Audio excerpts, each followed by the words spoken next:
Hello guys and welcome to the ProDota Cup series by Smash TV. Are we? By Azubu TV. Let's just keep it classic. Let's just keep it classic. Did not know about this change. I found out today, but you know, it's fun. It's fun to see, like the bright new white background. Okay, let's see what we have today. It's the SCA version of this tournament. It's the only match of the day, sadly, but it's a great one because it's MVP Revolution versus 458 Production. 458 on a losing streak recently, but they have not been bad in the past. It's not a team. It's a force to be reckoned with, certainly, with some good players and some nice coordination because they've been playing together for a while, if it wasn't for all the stand-ins. And they're fighting against MVP Revolution, some of the favorites, but lost again yesterday, one game against Mongols, making their losing streak kind of, or the winning streak kind of fade away, sadly. But let's see if they can regain that winning streak again. They still won that last game, so they're preparing themselves for another, series of victories against 458 being the starting one. Let's see what happens. My name is DSwordfish. I'm your caster for today. Let's get right into the draft. Legion Commander, Crystal Maiden, Earth Spirit picked up for MVP Revolution. Axe and Ricky picked up for the guys at 458 Production.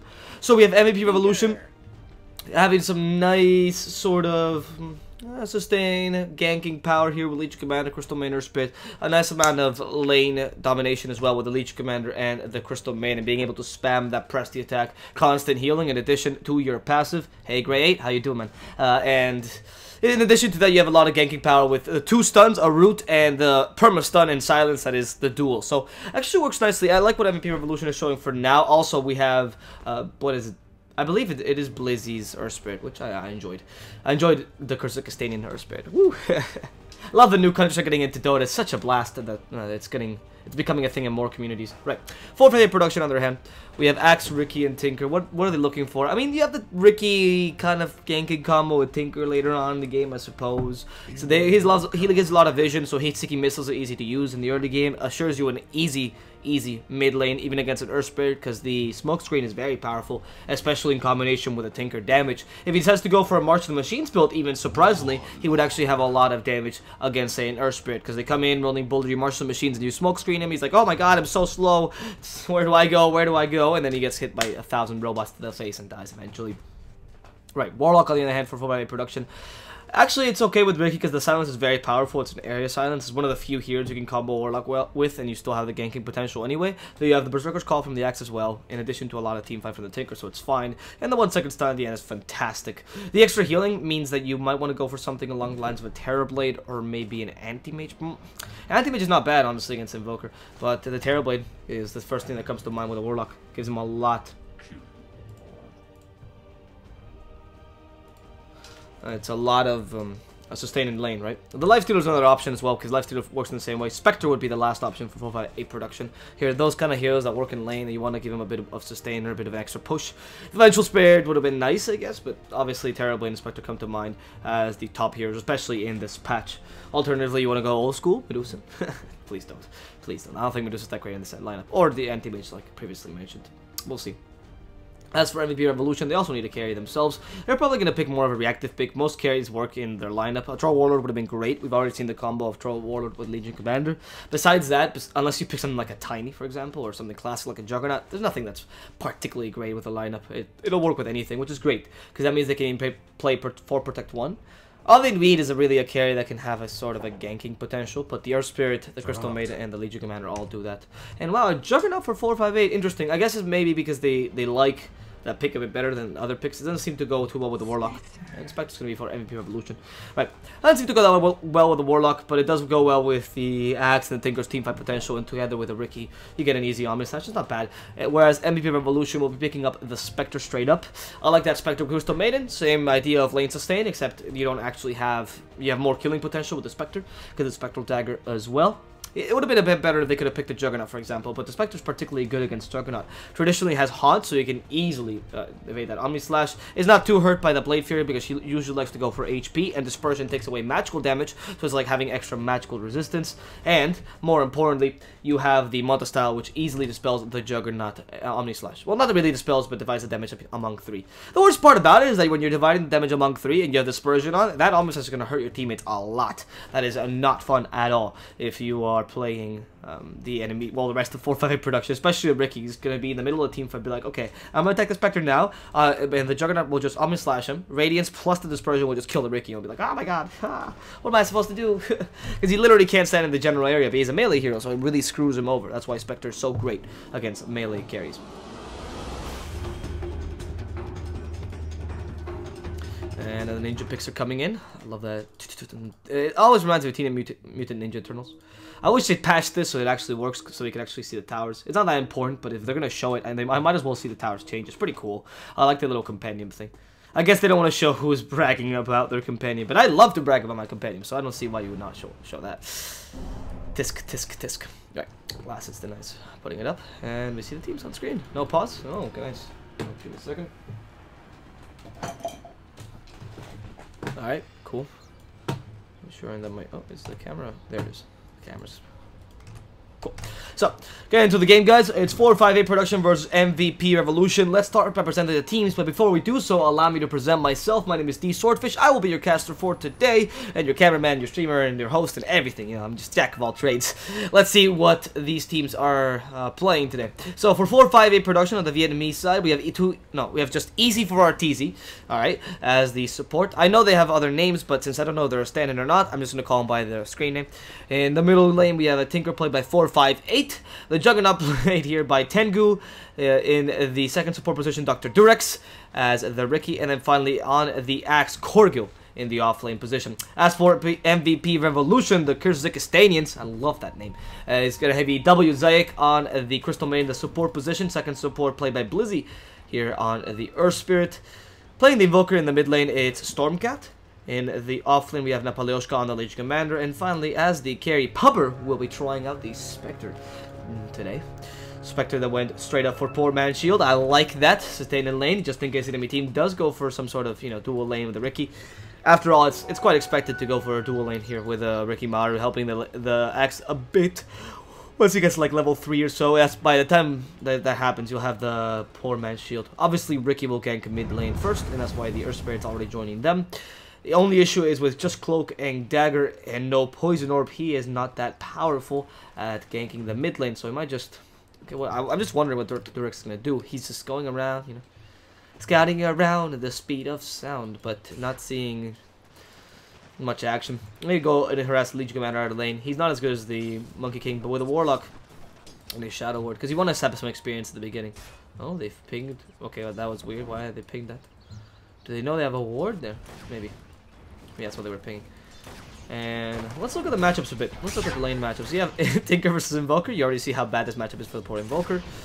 And the top lane actually got a kill on the Axe, right as I was talking about the matchup. It's really terrible when you're playing against a Spectre and a Crystal Main. The slow is lethal to you, and the pure damage makes it so that your Berserker's Call's armor is not that great, obviously. And on top of that, you all have the Rolling Boulder in case it catches you. In the beginning, when you only have the low armor that you do, which is 2 because he's Ring of Protection, so 3 because he's Ring of Protection, but you have very, very low armor and no Berserker's Call to help you out, so Spectre can actually put a lot of pressure onto you. And the fact that he went for Quelling Blade so early and a bit of extra damage of the Poor Man's Shield really benefits him. This courier has not been sent yet, but the Ricky is trying to kill it off, only with Cloak and Dagger, barely level 2.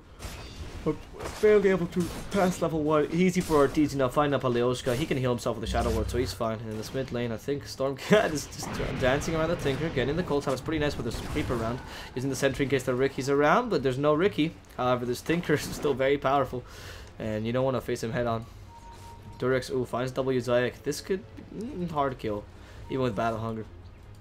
In the bottom lane, it seems like Napalyoshka is actually having a pretty nice lane.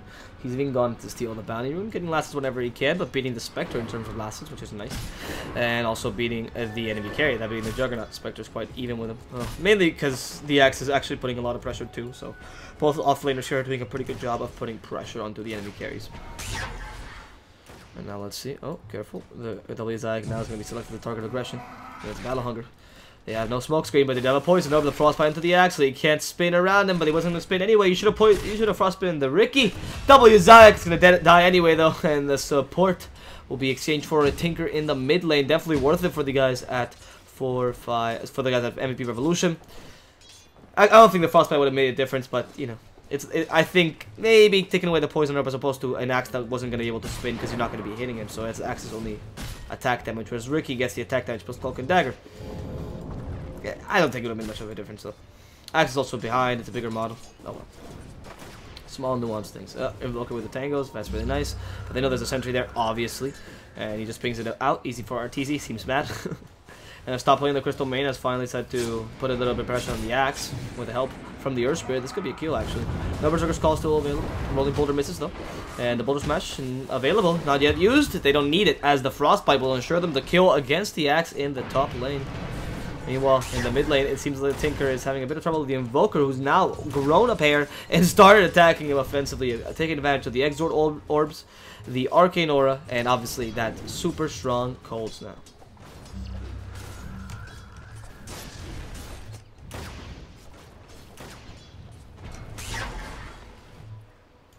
Anything else? Here's the Sunstrike, hits the Tinker just with a simple Cold Snap and the bait of a juicy Invoker. They get the kill on him. Meanwhile, on the top lane, WZak is running away from this monster that is the axe. There's no spins right now for Korgil. He has no Frostbite, but he's very close to it. And the Berserker's Call comes out. They don't want to hit him while they're close enough. There's the Frostbite, and they push him away. The Boulder Smash hits the Spectre, and eventually will kill the axe if they just have enough vision of him. He finds the Crystal Maiden, but it's not enough. They don't have enough damage to kill her, and that's another death for Korgil.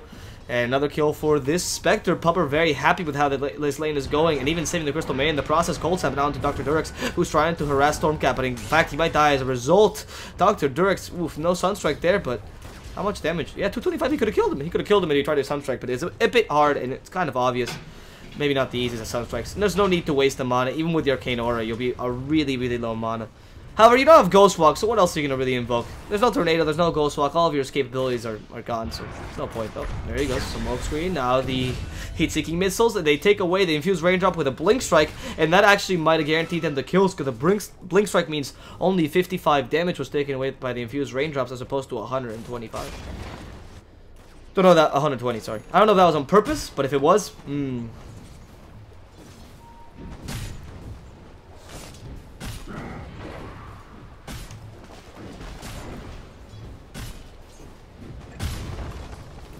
Oh, there's the Ninja Commander taking a kill on the Warlock in the bottom lane. No duel, just harassing him to death. Okay, I completely missed it. Sorry about that. It's just, well, the Warlock is just playing a bit too aggressively against the Legion, clearly. Oh, Pubber. He's like, hey, I'm gonna get rid of my Battle Hunger and also kill an axe for free. Why not? The Desolate is available, the Frostbite as well, so, yeah. Goodbye to the poor little axe. Meanwhile, in the mid lane, they want to get a revenge kill onto Blizzy. Heat-Seeking Missiles will not kill him as he has an Infused Raindrops. There is the Sunstrike, but it's divided among two. He wasn't aware that Dr. Durex jumped a bit too early. He might have sacrificed himself. Stormcat will be getting that kill in the middle lane, whereas 458 production, or 458 just simply will survive. And that gank from the Earth Spirit, I guess not successful because he was going for the Tinker, but hey, at least it grants them a kill, and Stormcat does survive. With 3 levels of quads now, that's 5 regen per orb, 15 regen automatically just by activating all 3 orbs. That works wonderfully for them. That's why the Invoker, the Quaz Exort Invoker still works. Korgil, careful, Desolate onto him, so that's actually dealing a lot of damage. Now the Phase Boot's activated. Korgil's gonna have to run away somehow. There's no way. There's just no way. The Spectre gets a quick kill on him with a Desolate, and like I said, that Desolate damage is so insane. He even went for a Spectral Dagger build because he knows just 1 level of Desolate is already enough. Because you take away completely the Berserker's Call power. Because you have a free 20 damage every time for the Berserker's Call. Max Spectral Dagger first, because that way you have the absolute movement speed change. So the best movement speed change. That way you don't... it gives you a total of 40%. So imagine it increases by 8% each level. And it's both because the difference between you guys is 8%, right? And you also become faster, which is better than just slowing him down because he can't just dispel it or something like that. So Spectral Dagger, a very powerful ability. And that's why you max it first. The extra damage is nice, but more importantly on an axe, being able to chase him down, even if you use the Berserker's Call, is great. And oh, Sunstrike onto this Tinker. They're going to be a sweet, easy kill with a Sunstrike and the Haunt. He even haunts back to lane. No, to another hero. It was Korgil, but they're close enough to lane. Saying, screw it, I know I can do this. I'm Pubber. And you're just an axe, but he's next to the enemy Shrine. This could be dangerous as the Battle Hunger comes out. They might want to catch him out with the Berserker's Call. There's the first TP. The Berserker's Call misses, and Pubber will be okay. That could have been very dangerous. That comes with a laser. Heat-Seeking Missiles is not a Martial Machine Stinker. It's actually A very aggressive Tinker that tries to dominate the middle lane. But the Invoker has done a decent job of not dying, especially with the Sunstrike as well, getting him a couple kills. I mean, look, his score is great for being up against a Tinker that went for this lane-dominating build. March of the Machines might seem like a better build to deal damage, but it's honestly much worse in the early game when the rearm is not available. So, yeah, this laser plus the heat-seeking mist build should have been much more effective. No, find Dr. Durex thanks to a great scan by the rolling boulder to slow him down, and goodbye to the Ricky. How did they think of that scan? Jeez, that was so good. They just thought maybe there's a Ricky around here, and they did. They had a dust, and that was a dead Ricky. Fantastic job by MVP Revolution.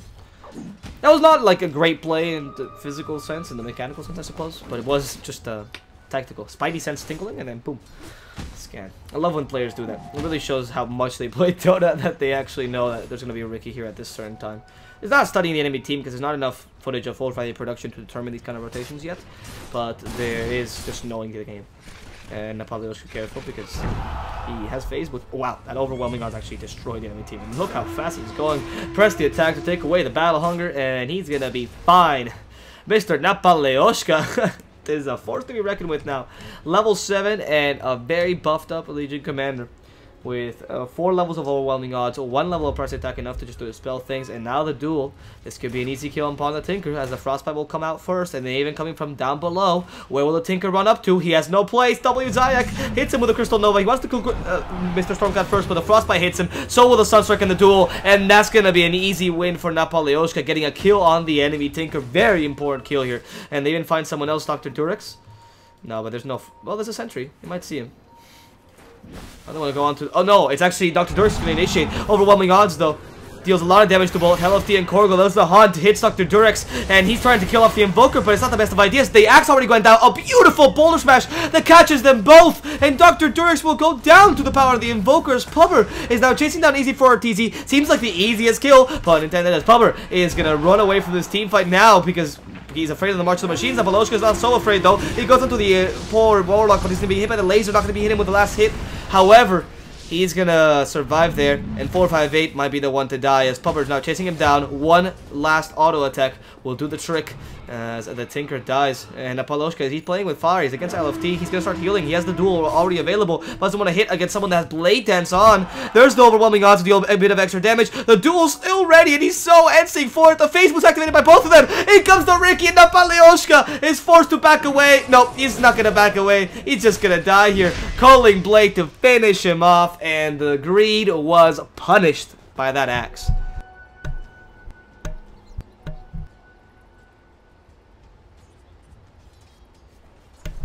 Okay. What a team fight. That was quite fun. Watching Napaleoshka doing the worst mistake of this game. That's not bad if that's the worst mistake of this game. Just losing your Leech Commander, being a bit too greedy, could have been worse. He's gonna probably go for Blink Dagger. I know Napaleoshka likes playing more of a, not entirely a utility Leech Commander, but definitely a Leech Commander that goes for kills, and it tries to play really aggressively, so not the kind that goes for Armlet of Morning. Pupper is gonna go straight up Radiance, by the way, which is interesting because I expect more Diffusal Blade Spectre, but it seems like Spectre is back with a Radiance.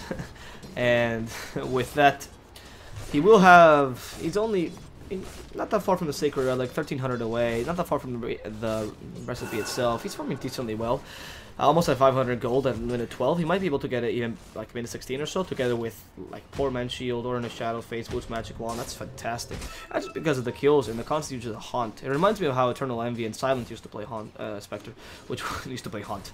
They used to play Spectre in this very aggressive way, but almost like stealing kills with the Haunt, just to give more farm to your carry, and it was very effective when they played it that way, because nobody else needed farm. The assist gold was enough, but getting that last hit on the kill, being able to be present on so many kills when the farming got nerfed, was great for a Spectre who didn't have that great of a farming ability to begin with. It's kind of a weird hybrid of a hard carry that likes to get kills, but somehow, and is the only one who has a mechanism to do so. Oh wow, Corby, that was a terrible miss.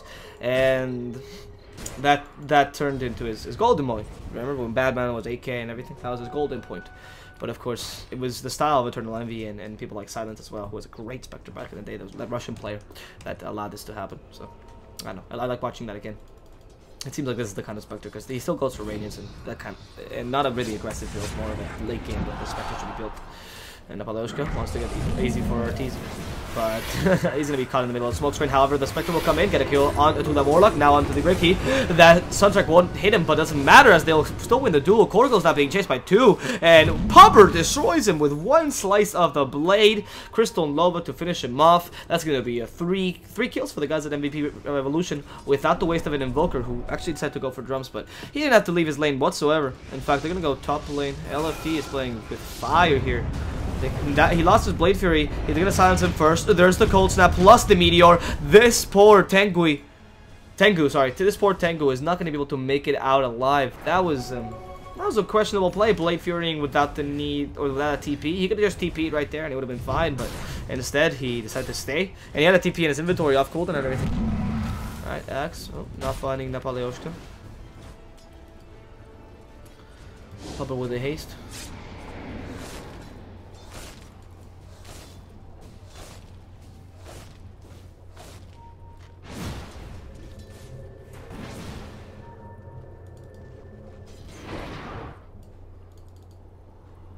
It seems like right now, Puppet is definitely going to get that 17-minute rating. I'm not surprised at all. They got him so many stacks as well to help out his farm, which is fantastic. You know, being able to give him so much of this, these creeps and whatnot, and just being giving farm to a Spectre who usually doesn't farm that well. Whenever he's not getting kills, he's just you're taking that on camps. Looking at his net worth, you can see how relevant he is in the game, just because of the strategy that's working out for them. This Invoker in combination with the Spectre is working wonders. That Sunstrike is actually great in the early game. Having 2 heroes that have this global presence is pretty powerful, though the global presence is minor for just one of them. If you get 2 of them and say a Legion Commander with a duel that's playing a utility role, it's fantastic. And look at Stormcat go! You actually just kill 4-5-8 in the top lane. That was just simply an Alacrity and a Cold Snap, and that Tinker was dead. And they have a Haunt available in 19 seconds, and they're gonna try fighting bottom. There's a duel, hits the Ricky, and the Ricky's definitely gonna die to the Legion Commander's damage. Jesus Christ, another duel 1. W Zayek now trying to find Korgo, and he's just advancing to get the freezing field proper, but the Frostbite is gonna hit him anyway. The Rolling Boulder is gonna miss because they weren't expecting that Frostbite. A Berserk's Call that hits both of them, but the Sunstrike's already available, and that's gonna be another death on the 4-5-8 side. This time the Axe being incinerated by Sunstrike.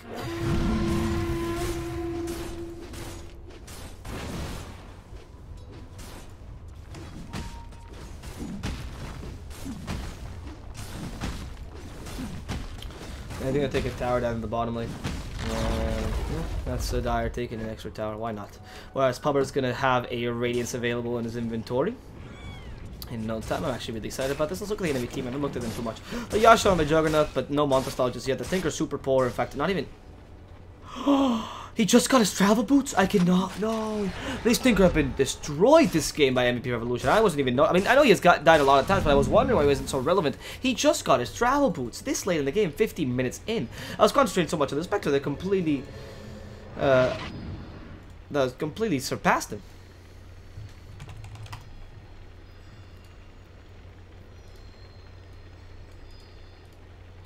Let's see if in the bottom lane they can get a duel victory though. They have a Haunt already. And Korgio is like, oh god, why is the Spectre here? The duel's also available. This Legion Commander has some balls. He's gonna die to the tower, but he won that duel, surprisingly so, with the help of the Spectre. But Pubber regrets coming in, helping his ballsy friend. The courage might have served his death, and with the fatal bonds, Pubber is a dead man. There's gonna be a wicked kill streak for Easy for Ortiz. There was nothing he could do to survive there. He had a Northern Shadows, but I do believe he would have died regardless, so... Unfortunately, poor Pubber has to die. It will get a bit more dual damage for this Legion Commander. That was crazy, but it worked out for them to some degree.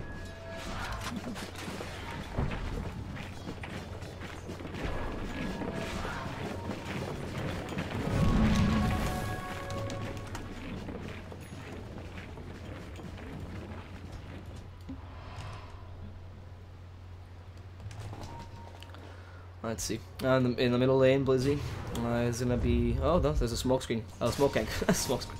Smoke tank coming here for AP Revolution. Only 2-man smoke tank. This is beautiful that you can actually play this way. Even without the Haunt, the Sunstrike is enough actually to deal most of the damage. And the Spectre has Radiance, so who cares, honestly? Yeah, he died there, but he has Radiance. He's fun. He's fine. And he got in 17 minutes in with a bunch of other things. The Sunstrike is available onto the Juggernaut. No way. They can still stun him with a Boulder Smash. Fantastic stun into 2. The Ricky was not expecting that. The Yo-Yo of Death hits him. And the Rolling Boulder is going to fail because the Ricky blocked him completely. The Legion Commander is still trying to fight here because he was forced to thanks to the Berserk's Call. He has to run away. The overwhelming odds to get some extra speed. speed. A beautiful boulder smash onto 3. Now the tornado. The EMP will hit as well. The axe is only going to lose a bit of mana because there's no points in Wex. But Pummer's now joining into the fray, getting a kill into the axe. Joining in is also Blizzy, who decided to back out another boulder smash onto 2. How is he doing this? Is he a sniper? And there, Crystal Maiden comes just for the last hit. Kill secured, boys, as they go for easy for RTZ to ensure the team wipe. MVP Revolution is taking this game and just molding it to their image because they're doing exactly what they want with 458's team. In every single team fight, how is Air Spirit having so much impact? Not only did they go with a 2-man smoke gank 18 minutes in, which is not obvious yet because you don't ever expect a 2-man smoke gank, but god, that should not work at this point of the game, but they're making it work because of their global strat and how good Blizzy is playing.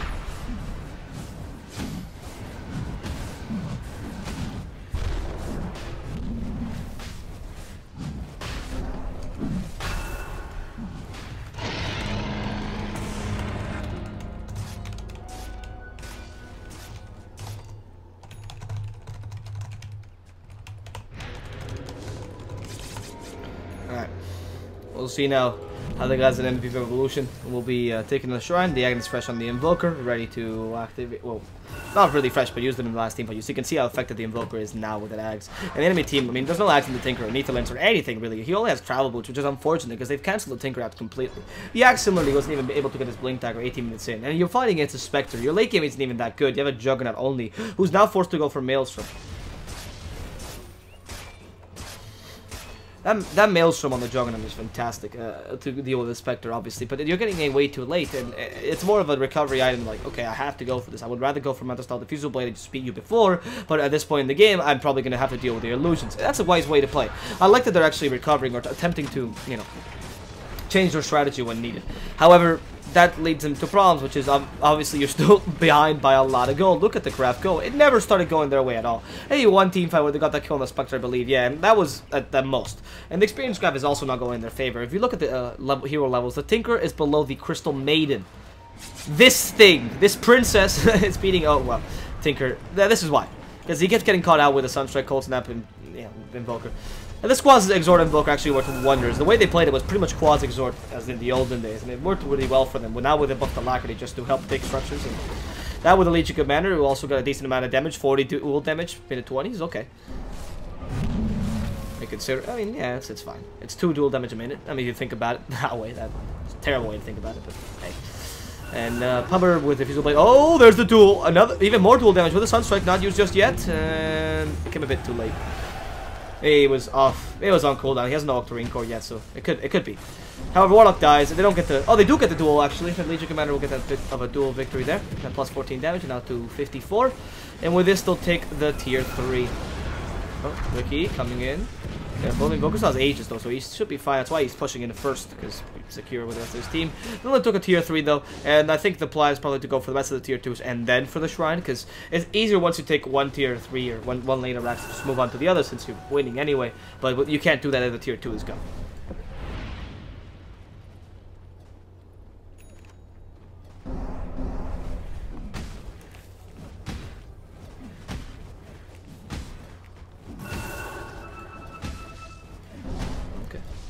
Taking the shrine down now. MVP Revolution will be getting an extra 150 gold. They're not going to be taking this upper shrine. It's a bit harder.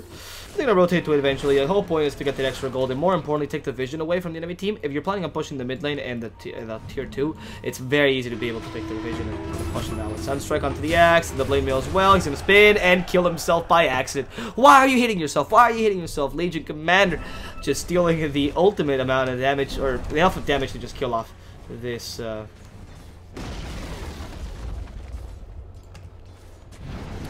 kill on the axe, which is quite important. Now they go in with a meteor and the tornado. Really, is that enough to kill the Ricky? That's unfortunate. The Boulder Smash just to ensure that they get that kill, and that's a dead Ricky for like a long time. That you can't really do much about. The Warlock is also in threat of death. The Juggernaut TPs to in the middle of the enemy team fight. A Boulder Smash that hits a Tinker. Nobody even knows where that came from. That Boulder Smash was meant for the Warlock, if I'm not mistaken. It just slowly inched towards the Tinker, and in the end, they do get another set of racks, and the GG is called. for MVP Revolution will be winning this first game, and they will be continuing their win streak. That was a decisive match by MVP Revolution. The Kursuka Stain is showing why they are the favorite, one of the favorites in this tournament. That said, guys, we will be coming back here with game number 2 very soon. My name's been DSwordfish. I've been your cast for today. Hope you've enjoyed the cast. Apologies for some of the technical difficulties I had to fix during the game. It's just fixing titles and stuff. It's an issue. But don't worry, all is set now. And we'll be coming with game number 2. Enjoy some tunes while we wait. I'll see you guys very soon.